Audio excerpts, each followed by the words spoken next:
Halo, assalamualaikum warahmatullahi wabarakatuh. Ketemu lagi dengan Umi Rianti di sini. Oke, Umi di sini akan sedikit berbagi bagaimana cara kita bisa mengatur uang yang kita keluarkan untuk keperluan makan kita 1 bulan ya. Dalam kalian hitung 1 bulan, 1 minggu, per 2 minggu, terserah kalian ya. Yang penting saya akan berbagi sedikit tips yang saya kerjakan, yang saya aplikasikan dalam pengeluaran uang saya. Oke, yang pertama yang harus Anda lakukan yaitu yang pertama Anda cukup belanja lengkap untuk keperluan dalam 1 minggu. Belanja apa yang diperlukan ya di situ? Yang pertama Anda harus belanja sayur-sayuran, daging, ikan, yang penting lauk pauk, karbohidrat. Yang penting Anda belanja lengkap 1 kali. Jadi seminggu itu Anda belanja 1 kali yang lengkap. Jadi Anda nggak perlu sedikit-sedikit ke supermarket, sedikit-sedikit ke minimarket, sedikit-sedikit ke pasar gitu ya. Jadi bisa menghemat dari segi tenaga, uang, waktu, dan juga transportasi yang tentunya ya. Terus yang kedua yaitu Anda harus membuat budget per minggu. Jadi Anda harus menentukan, Anda harus punya target. Targetnya seperti ini, misalkan dalam 1 bulan saya harus mengeluarkan uang paling banyak, katakan 1 juta. Jadi 1 juta itu uang yang akan Anda keluarkan dalam 1 bulan. Jadi kalau misalkan budget bisa lebih besar atau lebih kecil ya, tergantung keperluan. Kalau Anda masih bujang, mahasiswa, atau yang sudah berkeluarga, tentu budget akan berbeda ya. Kalau yang saya sarankan di sini adalah yang menurut kebutuhan, bukan keinginan. Jadi kebutuhan Anda yang pertama itu mungkin makan, terus yang kedua alat untuk cuci baju, cuci piring, bersih-bersih rumah, itu juga kepentingan ya. Terus kurangi makan di luar.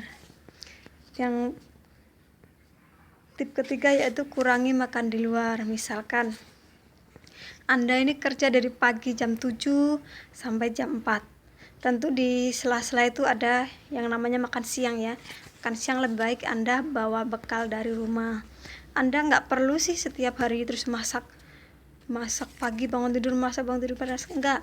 Anda bisa menyiapkannya di malam hari. Misalkan Anda bisa memasak lebih banyak malam itu, banyak ya, bisa katakan 4 porsi.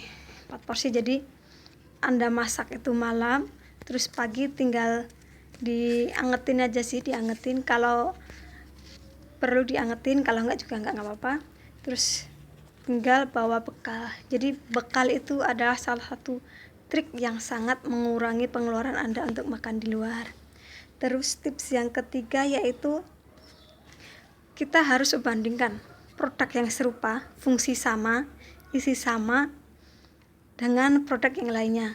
Misalkan, oh ya saya mau beli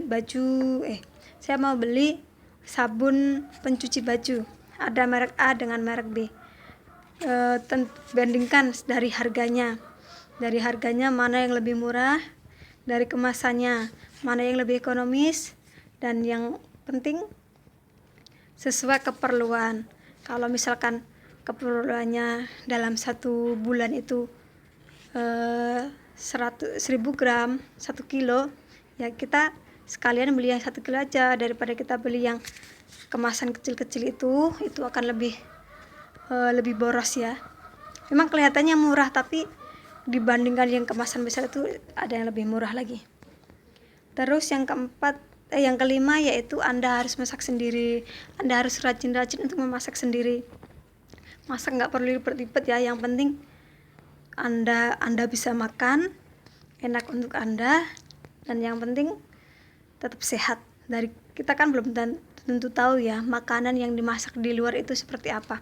Apakah dari segi kebersihannya bersih, dari kandungan makanannya juga menyehatkan, apakah makanan itu juga dari bahan-bahan yang segar atau enggak, kan kita nggak tahu. Jadi sebaiknya kita harus masak sendiri. Terus yang keenam yaitu kita harus menghindari yang namanya promosi online. Jadi kalau promosi kita boleh lihat tapi jangan sampai tergiur ya, karena dari promosi yang katanya beli 2 gratis 1, padahal barang itu belum tentu kita perlukan sekali. Jadi akan membuat uang kita itu menjadi dibelikan untuk barang yang tidak semestinya, jadi bisa termasuk pemborosan juga sih. Sebaiknya hindari dari melihat promo-promo online ya. Oke, yang tadi kalau bisa promo kita belinya itu di supermarket, kalau enggak di pasar tradisional aja, jangan beli di minimarket gitu. Jadi karena kalau di pasar itu yang jelas barang-barangnya lebih seger, harganya juga lebih murah, dan kita juga bisa beli sedikit-sedikit sesuai keperluan kita. Jadi nggak perlu, kadang kan kalau di supermarket harus beli ini ada setengah kilo, ini sekilo. Kalau di pasar kan enggak, kita bisa beli sedikit-sedikit sesuai keperluan kita. Terus yang ketujuh yaitu kita harus mempersiapkan makanan kita. Jadi kita kan udah belanja itu kan, kalau belanja kita punya kulkas, jadi kita harus persiapkan apa menu kita yang akan kita masak, dan kita bisa siapkan mungkin 1 minggu sekali habis belanja kita siapkan ini mau masak sayur sop, oh ya ini ada buncis, ada kubis, ada wortel, kita jadikan satu kotak gitu. Jadi kalau kita masak kita tinggal ambil satu tupperware atau kotak itu, sudah kita tinggal masak aja. Kalau ada waktu sih sebaiknya langsung dipotongin gitu ya, jadi nggak memerlukan waktu lama untuk kita masak. Jadi ini sangat cocok sekali untuk Anda yang punya waktu sedikit, Anda sibuk tapi Anda tetap mau hemat ya. Oke. Nah, itu sedikit tips dari saya yang mungkin bisa saya sharingkan. Itu yang saya praktekkan dalam kehidupan saya. Siapa tahu tips ini Anda sudah lama mencarinya tapi tidak ketemu. Jadi sangat beruntung sekali Anda yang bisa menonton video saya ini. Oke, semoga bermanfaat. Sekian dari saya. Bila ada salah kata mohon maaf ya. Yang benar itu datangnya dari Allah, yang salah daripada saya sendiri. Assalamualaikum warahmatullahi wabarakatuh. Welcome back to my channel. See you.